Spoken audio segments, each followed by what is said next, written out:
É muito provável que nos últimos anos você tenha escutado a frase imposto é roubo. Provavelmente vinda de algum libertário ou de algum anarcocapitalista. Talvez tenha visto em memes na internet, ou talvez tenha ouvido essa frase sendo associada à carga tributária brasileira. Mas afinal, imposto é roubo? E o que The Walking Dead, a série de zumbis, tem a ver com isso? Também é muito provável que você já tenha escutado a ideia de que o Estado ele se legitima por um contrato social. Thomas Hobbes, John Locke e Jean-Jacques Rousseau são os nomes que você provavelmente ouviu falar quando se fala em contratualismo político. Todos tentaram, por argumentos diferentes, justificar racionalmente a existência do Estado. Porém, nenhum deles conseguiu apresentar um argumento histórico concreto sobre uma hipótese plausível para a formação do Estado. A tentativa de explicar e entender como o Estado surgiu, para além de uma regressão histórica meramente hipotética, também pode ser feita através de um experimento mental, ou seja, propor um cenário ideal em que se estabeleça as condições necessárias para que haja essa formação do aparato estatal e um cenário em que nos permita entender os aspectos teóricos e práticos envoltos nesse tema. E desde que eu investigava esses temas há mais de 10 anos atrás, enquanto assistia The Walking Dead, que era um sucesso na época, eu pensava que talvez a série seja um experimento mental perfeito para entendermos a teoria contratualista e demais teses quanto à formação do Estado e responder à pergunta se imposto é realmente roubo. Afinal, em The Walking Dead, acompanhamos Rick Grimes, um ex-policial que acorda em um mundo sem um Estado como nós conhecemos, em que a civilização precisa ser reinventada do zero, com novos grupos se organizando e apresentando propostas civilizatórias diferentes. Os principais contratualistas já mencionados propõem a formação do Estado, surgindo através de um dito estado de natureza. Claro, cada autor trata desse estado de natureza de forma diferente. Rousseau traz ele associando a ideia do bom selvagem, dizendo que nesse estado de natureza os homens viviam livres e conseguiam ter segurança e usufruir dos seus direitos. Rousseau pontua que desse estado de natureza surgiria a civilização, com a propriedade privada e eventualmente as dificuldades em manter as benesses desse estado de natureza. John Locke afirma que no próprio estado de natureza haveriam dificuldades em se preservar os direitos naturais, que os homens normalmente buscam proteger. Já Hobbes diferencia-se dos demais, alegando que o estado de natureza humano é caótico. Ele pontua essa sua afirmação com a bellum omni contra omnes, ou seja, guerra de todos contra todos. Hobbes argumentava que os homens, em linhas gerais, eram relativamente igualitários, ou seja, igualmente capazes de se destruir, e que possuíam desejos infindáveis sobre recursos escassos, o que geraria esse estado de guerra generalizado e absoluto. O estado de natureza de Rousseau não parece sustentar, uma vez que a ocorrência de conflitos com altos indícios de morticínio remontam mais de uma dezena de milhares de anos, como podemos ver no caso do massacre de Nataruk, onde restos mortais de Homo sapiens foram encontrados na região da atual Uganda, com marcas claras de mortes violentas causadas por outros humanos. Outro argumento ainda mais interessante seria avaliar a ocorrência de verdadeiras guerras territoriais observadas entre bandos de chimpanzés. Lembrando que os chimpanzés são os animais vivos atualmente mais parecidos com nós, com cerca de uma similaridade entre 98% a 99% do seu DNA. E considerando que os chimpanzés vivem no seu mais absoluto estado de natureza, e perceber que existem guerras generalizadas, conflitos entre bandos, com mortes programadas e alto índice de mortalidade, é de se pensar para se desconsiderar o mito do bom selvagem defendido por Rousseau. Mas, para entendermos melhor os demais desdobramentos do estado de natureza, devemos voltar para The Walking Dead. Na série, nas primeiras temporadas, Rick acaba reencontrando a sua família, sua esposa e seu filho Carl, e acaba se juntando com outros personagens que virão a ser muito importantes na série, como Glenn, Daryl, Carol, e acaba eventualmente formando um grupo.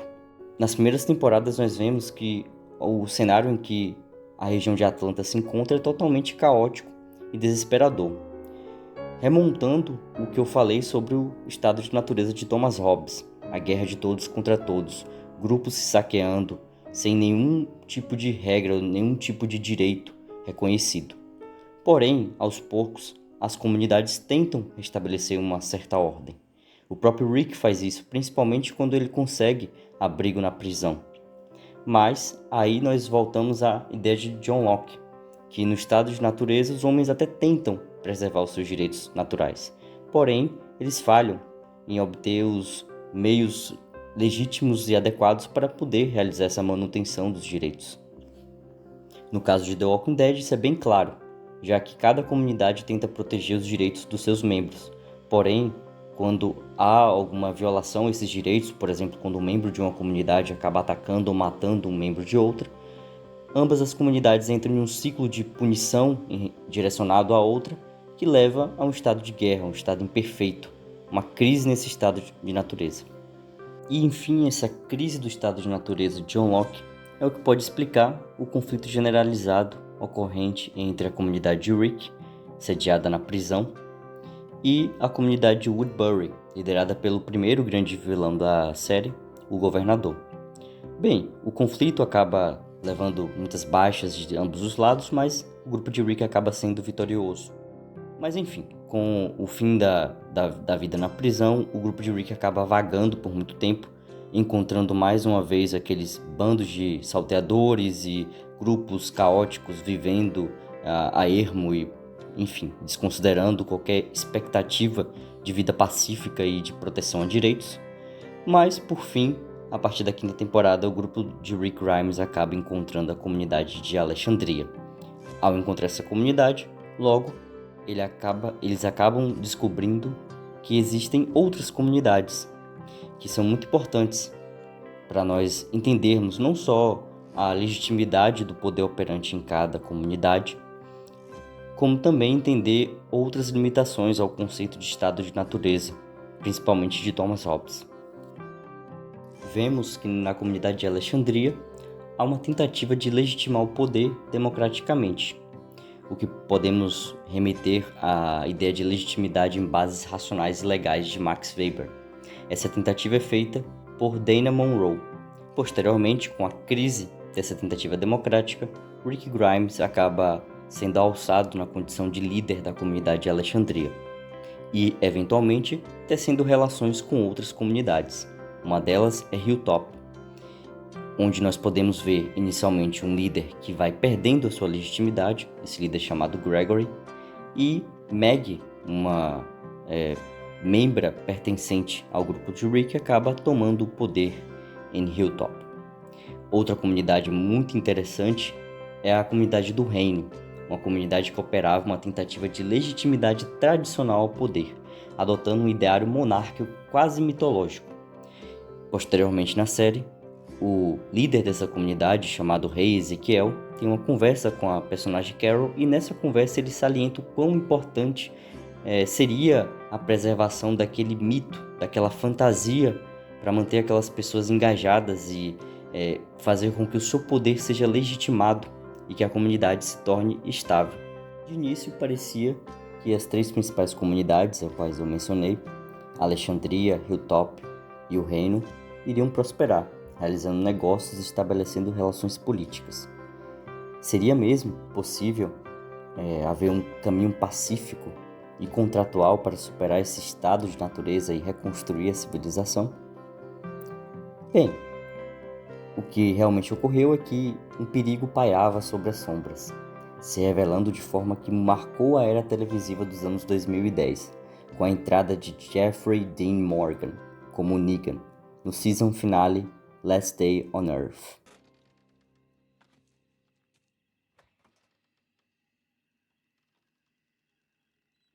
pants yet?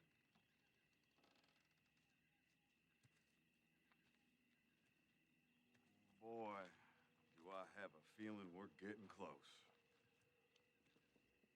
Negan surge como o cabeça de um grupo chamado Os Salvadores, grupo que se apresenta como os principais antagonistas até o final da 8ª temporada, subjugando através de uma organização quase paramilitar os demais grupos, em regra os desarmando e recolhendo tributos periódicos, metade dos bens produzidos.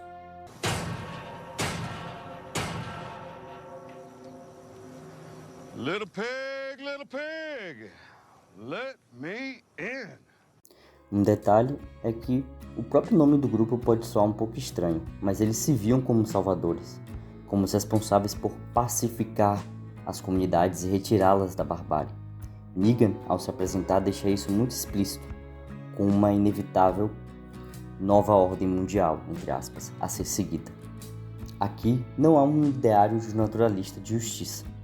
Poderíamos até trazer a ideia do interlocutor Trasímaco do livro A República de Platão, que afirma que a justiça é a conveniência do mais forte. Mas, retomando ao contratualismo, poderíamos tratar de forma mais pertinente o Leviatã de Hobbes, a pacificação como a resultante necessária para findar o estado de natureza, ainda que a custo de centralização política e do absolutismo. Dentro desse grupo, os salvadores, há toda uma doutrinação para que os membros da comunidade aceitem os seus papéis em um sistema quase que de castas. Outro ponto interessante é que quando Daryl Dixon, um personagem muito famoso e querido, é levado ao santuário, esse local onde esse grupo salvadores se reúnem como se fosse a capital deles, é torturado, o Daryl ele é torturado psicologicamente e o objetivo dessa tortura é que ele acabe se juntando aos salvadores. Para ele se juntar aos salvadores, ele deveria responder a pergunta: quem é você? Com eu sou Negan. O que é muito interessante porque Hobbes argumenta que após o contrato entre súditos e governante, ergue-se a pessoa artificial do Leviatã. Em relação aos atos deste Leviatã, os súditos são coautores, visto que compõem esta pessoa artificial. E para reforçar que para alguns personagens estar sob o jugo absolutista de Negan ainda era visto como vantajoso, há um marcante diálogo fundamental quando o personagem Dwight, aquele com a cicatriz, vai capturar um amigo chamado Gordon, que havia por fim fugido do santuário. Quando o Dwight encontra esse amigo Gordon e o rende e conversa com ele, tentando convencê-lo a voltar pacificamente para o santuário, Gordon, por sua vez, indaga Dwight: por quê? Por que eu deveria voltar ao santuário e estar sob o jugo do Negan? Dizendo uma frase emblemática que é, abre aspas, o bandido vem com um taco de beisebol e um sorriso e ficamos tão assustados que abdicamos de tudo. E ele é respondido por Dwight com, abre aspas, não há para onde ir, tudo é ou será dele. Ou seja, dando essa ideia superlativa do poder através da dominância absoluta sobre um território. E ele continua, abrindo aspas, estávamos perdendo, agora estamos ganhando. Ou seja, vendo que há uma vantagem em se submeter ao jugo do Negan. Então, realmente haveria essa possibilidade do Estado ser de fato originário de uma relação de tomada de recursos à força, desse bandido que vem e toma e se estabelece no poder através da ameaça sistemática? Bem, saindo um pouco de The Walking Dead, podemos levantar o pensamento do sociólogo polonês Ludwig Glumpovich, que argumentava que o Estado surgiria de uma relação de subjugação entre raças. Claro, a gente tem que abstrair essa terminologia de raças, porque esse teórico estava inserido em um contexto de um pensamento influenciado pela ideia de darwinismo social do século XIX, ou seja, pegar o conceito de darwinismo que foi se estabelecido e teve grande respaldo no século XIX e trazê-lo de uma maneira imprópria para as ciências humanas. Mas, em linhas gerais, é bom pegar esse teórico porque ele é um dos primeiros que se destacam ao fornecer uma hipótese de origem do Estado através de relações conquista por parte de um grupo minoritário direcionado a um grupo majoritário, sendo esse grupo minoritário mais organizado no sentido bélico. Outro sociólogo, dessa vez um alemão, que em sua visão buscava superar as teorias clássicas em relação ao Estado, que este argumentava que se preocupava muito mais em prescrever o Estado, prescrever um modelo de Estado, e não descrever como este modelo, como o Estado em sentido amplo havia se originado, é Franz Oppenheimer. Não este Oppenheimer, da bomba. Este Oppenheimer. Oppenheimer, em sua obra O Estado, Sua História e Desenvolvimento Visto Sociologicamente, dá um enfoque muito maior na relação tributária, advinda da expoliação, como ponto nuclear de formação do Estado, de forma totalmente análoga ao que a gente já viu em The Walking Dead, com o caso dos Salvadores, que estabelece essa relação tributária perante os grupos, como Alexandria, o Reino e os demais grupos que a gente já viu. É interessante salientar que no passado o tributo de fato era aplicado pelos povos dominadores perante os povos dominados. Isso pode ser simplificado com Roma, que não só tributava os demais povos da Península Itálica, como também tributava povos estrangeiros. Essa tributação feita por Roma fica muito marcante e dramatizada muito bem na primeira cena da série Barbarians, da Netflix. Ustac, Roma tributa vostra non amplius remissuras. Vergesst, was sagt er? Die Römer wollen Abgaben. Varus exigit ab omni tribu pretium viceum boum, vel quinquagenum ponderum frumenti centenari. Mas voltando para o argumento de Oppenheimer, para entender como o Estado surgiria, devemos entender que, em sua visão, os homens normalmente buscam a satisfação em coletividade através de dois meios.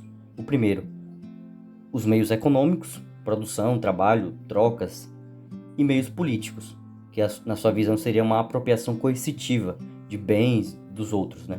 Bens ou serviços. O Estado, na visão de Oppenheimer, surgiria em estágios de organização da aplicação desses meios políticos. No primeiro estágio, um grupo de salteadores espolia um grupo menos afortunado.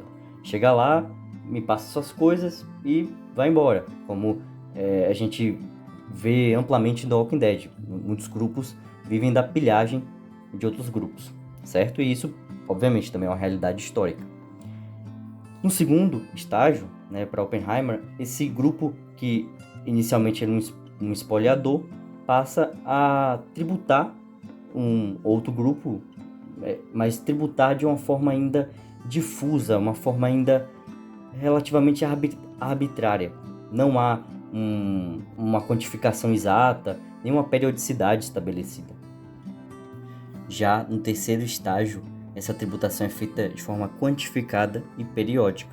Oppenheimer, em seu livro, traz vários exemplos históricos, mas eu preferi, para tentar traçar uma hipótese histórica, lembrando que é meramente uma hipótese ou uma tentativa de historicizar uma hipótese, se nós pensarmos nos processos migratórios longínquos na história.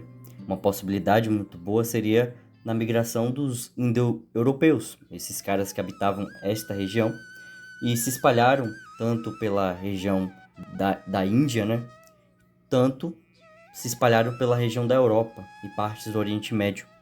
Inclusive, o fato de nossas línguas indo-europeias, o português, a língua a qual eu estou falando aqui, mas várias outras línguas como o inglês, o francês, terem uma certa raiz em comum com línguas faladas no subcontinente indiano.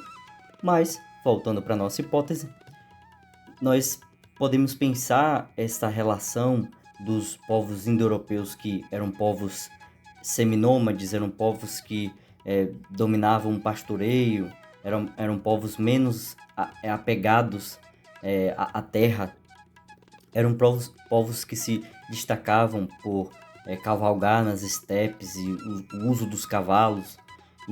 E por onde esses povos passavam, eles acabavam tendo um processo complexo de, em parte, uma sobreposição, mas também uma espécie de assimilação às populações nativas nos lugares onde eles iam, mas eram povos que tinham uma certa proeminência política e militar onde iam, E inclusive trouxeram junto com eles não só a sua estrutura societária patriarcal, diferente de muitas sociedades do Paleolítico e Neolítico que tinham como matriz uma organização matriarcal, e cultuavam o Deus Pai Celestial, ou Deus Pater, né? Nome divino que deu origem tanto ao Deus que nós conhecemos como Zeus, de Deus, Zeus, e Pater, origina Júpiter. Esse processo de substituição de traços culturais também ocorre no campo da religião, né? Com essa substituição de religiões com uma matriz matriarcal muito grande, com uma veneração a ícones e a deusas associadas à fertilidade, bem documentado arqueologicamente através das estatuetas de Vênus, né? Muito encontrada em vários locais. Foram aos poucos sendo substituídos por panteões de deuses comandados por um pai celestial. Um exemplo muito bom disso é o caso da mitologia nórdica, que todo mundo conhece. Na mitologia nórdica, inclusive, nós temos dois clãs de deuses, os Aesir e os Vanir. Se nós parássemos para ver, os Vanir têm até um pouco de talvez resquícios pré-indo-europeus mais presentes, enquanto que os Aesir já remontariam um panteão propriamente indo-europeu, com esse pai celestial talvez dando origem à figura de Odin e Thor. Enfim, estou contextualizando para trazer essa ideia da expansão dos indo-europeus. Talvez os indo-europeus tenham contato desses povos indo-europeus com os povos sedentários, os povos apegados à terra, né, grupos, vilarejos de agricultores, tenha fornecido o cenário em que Oppenheimer postula como o cenário que acaba dando origem ao Estado, nessa organização dos meios políticos de satisfação das necessidades em face aos meios econômicos. Porém, além dessa tentativa de regressão histórica, nós podemos voltar para The Walking Dead. The Walking Dead seria como dramatizar uma releitura dessa hipótese de Oppenheimer, já que traz muito elementos próximos dessas possíveis remontadas históricas para a origem do Estado.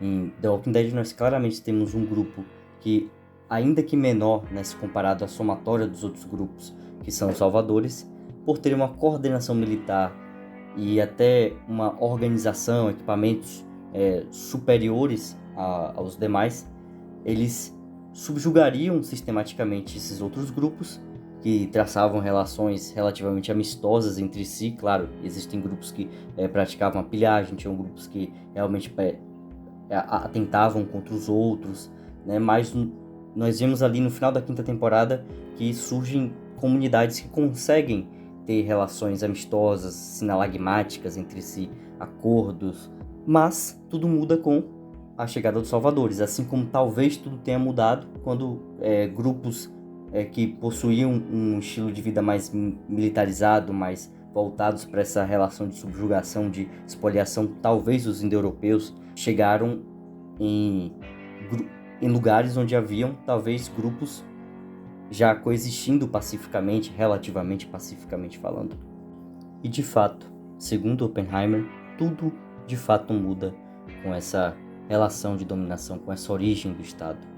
Para exemplificar isso muito bem, é bom trazer uma citação direta do seu livro, em que ele diz, abre aspas, o momento em que o primeiro conquistador poupou sua vítima para permanentemente explorá-lo no trabalho produtivo era de incomparável importância histórica, do nascimento da nação e o Estado, ao direito e à economia superior, com todos os desenvolvimentos e ramificações que cresceram e que daqui em diante crescerão a partir delas.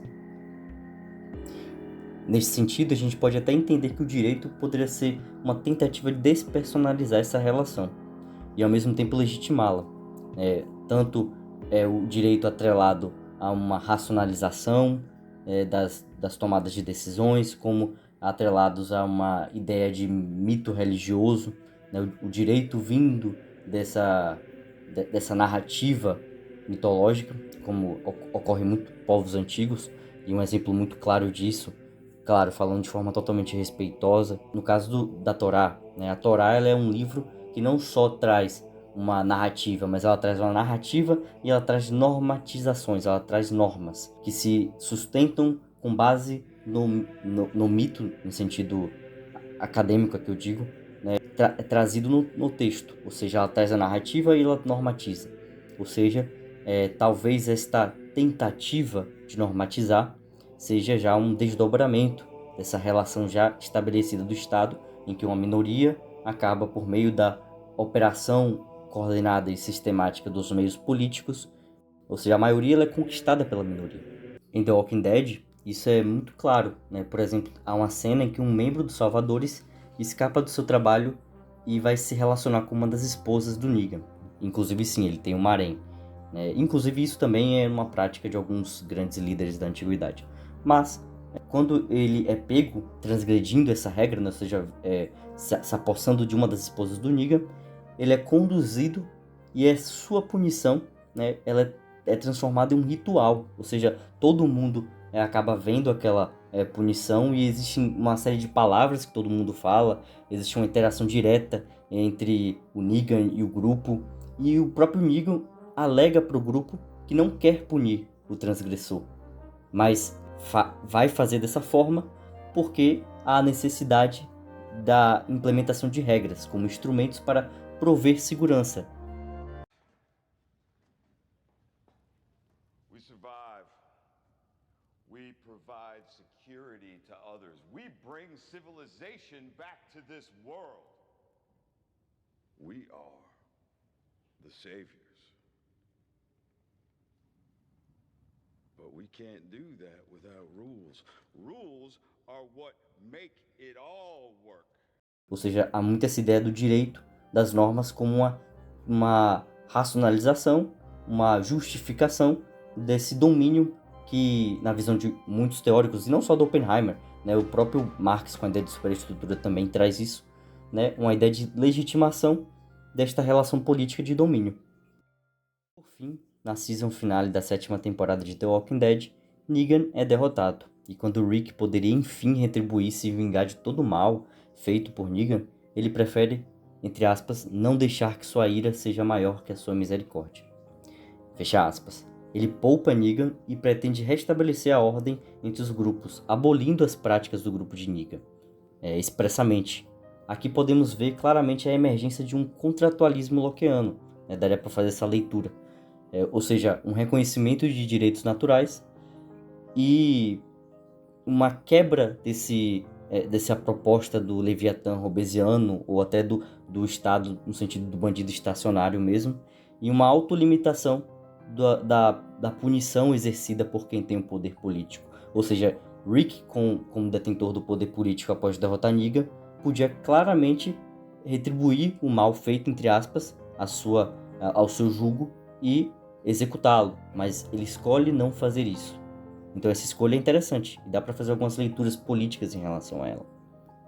Claro, esse debate de se haveria um justo a ser feito, independentemente da conveniência dos mais fortes, como nós já falamos, remonta o próprio período clássico na Grécia, com o diálogo A República de Platão, mas historicamente é uma pauta característica do período iluminista na Europa, onde, principalmente após o século XVIII, os regimes tidos como despóticos são abolidos, acabam havendo um grande clamor popular e esses regimes acabam cedendo a regimes mais autolimitados, né?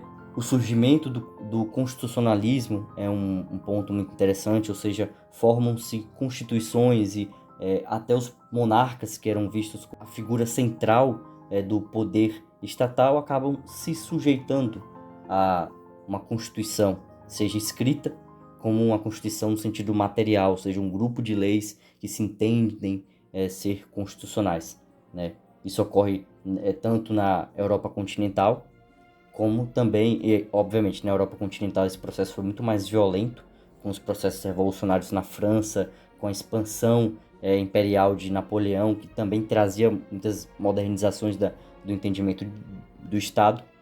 como também na Europa insular, entre aspas, né, nas Ilhas Britânicas, em que você houve um processo mais mediado pelo parlamento, mas houve esse processo de autolimitação do poder estatal, ou seja, essa quebra do Leviatã hobbesiano, uma nova proposta de Estado. E claro, nesse contexto que muitos autores contratualistas surgem, por isso que eles prescrevem um Estado, um modelo de Estado, porque eles vivem essa realidade de transição. Ainda assim, é evidente que a hipótese da origem do Estado através das relações de dominação, como postula Gromowicz e o próprio Oppenheimer, é bastante plausível, ao meu ver. De qualquer forma, também é inegável que o Estado ele passou por um processo de revisão, a fim de operar em torno de uma autolimitação do seu poder, que outrora foi exercido de forma absoluta e talvez próxima dessa ideia do poder concreto, do bandido estacionário, um espoliador que deixou de espoliar. Ainda que o Estado tenha sido revisado, muitas correntes do pensamento político, esse aspecto tirânico do aparato estatal nunca cessara. Essas críticas podem ser feitas tanto por um viés anarquista de esquerda, como não só com o anarquismo clássico, mas também como o próprio caminhar ao comunismo propõe, né, essa abolição gradual do Estado, como por um viés de direita, um viés liberal, né, o viés que em si se auto-intitula libertário ou anarcocapitalista. Essa última proposta, ainda que em alta nos últimos anos, ao meu ver, levaria a sociedade invariavelmente a novos regimes escancaradamente aristocráticos ou autocráticos. Mas isso é um tópico à parte. Mas, voltando à questão se imposto é realmente roubo, para tratá-la temos que primeiro falar de duas coisas. O primeiro ponto é que roubo é um juízo de valor, aplicado a algo. A realidade existe. Se aquilo é roubo ou se não é roubo, é um juízo de valor. Claro, o direito opera através de juízos de valores, mas obviamente no direito nunca imposto vai ser considerado roubo, já que a autoridade política coercitiva do Estado ela depende desse financiamento. Sendo assim, alguns teóricos até apontam que imposto seria um dever fundamental, juridicamente falando. Mas claro, isso, como já ficou bem claro, é uma discussão que perpassa a política, mas também tem essa nuance sociológica. Eu, por fim, diria que as teses que colocam o Estado, a formação do Estado, atrelada diretamente ou indiretamente a essa relação de pilhagem há muito tempo atrás, me parece plausível. Claro, é uma tese de uma tentativa de regressão histórica. Essa tentativa de regressão histórica, por si só, já é bastante indiciária, ou seja, ela é bastante autolimitada epistemologicamente. Sobre a afirmativa se imposto é roubo, eu responderia que, apartando essa afirmativa do todo o viés político que ela carrega, eu concordaria. De fato, o Estado provavelmente surge de uma racionalização, de uma sistematização de uma relação de pilhagem, né? Uma minoria se estabelece como classe dominante, e aí, entre outros elementos, nessa fórmula, né? A questão religiosa. Inclusive, entraria a questão também da teoria marxista de sociedade de classes. O Oppenheimer tenta distinguir os meios de subsistência econômica e os meios políticos, quando, na verdade, me parece que esses meios acabam se entrelaçando muito na realidade da vida prática política, né? Desde a gênese das organizações sociais complexas do Estado, como também até os dias de hoje. Eu diria que, factualmente, me parece plausível pensar que imposto seria fruto dessa relação, né? E o Estado surgiria através desse entrelaço entre pilhagem e início de uma tributação. Mas o problema dessa afirmação no seio libertário é querer deslegitimar a instituição estatal e eventualmente acabar fazendo uma acepção menos crítica das instituições mercadológicas, que também têm seus problemas, suas nuances históricas e antropológicas. Mas enfim, essa é a exposição que eu queria fazer. Na verdade, eu escrevi sobre isso no final da minha faculdade, meu TCC, eu dei a louca e quis escrever sobre teoria do Estado, fazendo esse link com The Walking Dead. Eu achei que é uma analogia bacana, achei que valeria a pena. E valeu a pena, foi bom pesquisar sobre, na verdade. Tanto que se não fosse eu não teria resgatado esse tema anos depois, né? Na verdade eu quis resgatá-lo para não ficar uma tese esquecida em um repositório acadêmico qualquer e virar algo público, que eu penso ser interessante, penso ser bacana de se pensar essas nuances. E no fim, teve alguns problemas por eu ter feito uma tese um pouco fora do padrão, ainda mais num curso como o curso de Direito, que foi o curso ao qual eu me formei, mas no final deu tudo certo. E eu julgo que o meu trabalho foi até bom mesmo. Mas fico por aqui, foi isso que eu tenho a dizer. Eu queria saber a opinião de vocês, o que é que vocês me dizem, o que é que vocês acharam. Se vocês gostaram, curtam.